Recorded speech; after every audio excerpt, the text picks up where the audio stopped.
Esu Romė. Ne čigonė, o Romė. Mokykloje patyriau stiprų sumušimą, kilusi iš stereotipais paremtos neapykantos. Kasdien nerimauju dėl savo 2 dukrų, kad joms nenutiktų kas blogo taip, kaip nutiko man. Nes mano tautybės žmonės vis dar kasdien susiduria su atmetimu. Karas Sirijoje sunaikino mano miestą ir namus.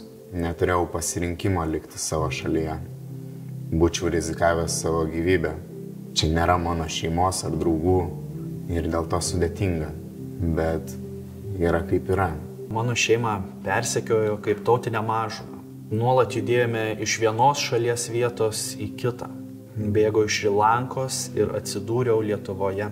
Kartą parduotuvėje man suskambėjo priminimas melstis Allah Akbar, o tai reiškia Dievas yra didis.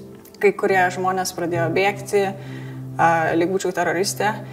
Buvo nemalonu, nors tai ir beveik juokinga. Turėjo vykti Pride 18. Vieno kolegos nebuvo biure. Kažkas pajuokavo, kad jis turbūt ruošė ginklus kitai dienai. Tas pokštas man taip įstrigo, kad nebesijaučiau saugia. Viena didesnių baimių gyvenime yra tai, kad aš niekada negalėsiu jaustis visiškai saugi. Ar žinoti, kad mano mylimoji saugi?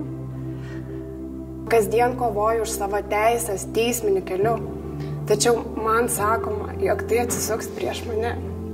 Ir taip kiekvieną dieną. Bet aš irgi gyvenime viską darau kaip ir kiti.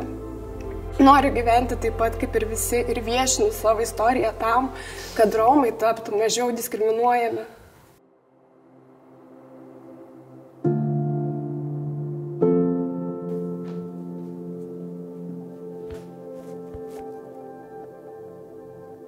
Ačiū tau, Roma.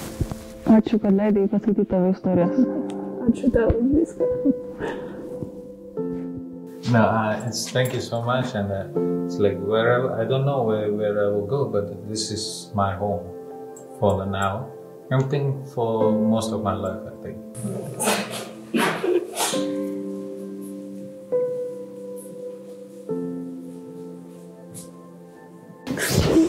Ačiū už tavo jautrią širdį.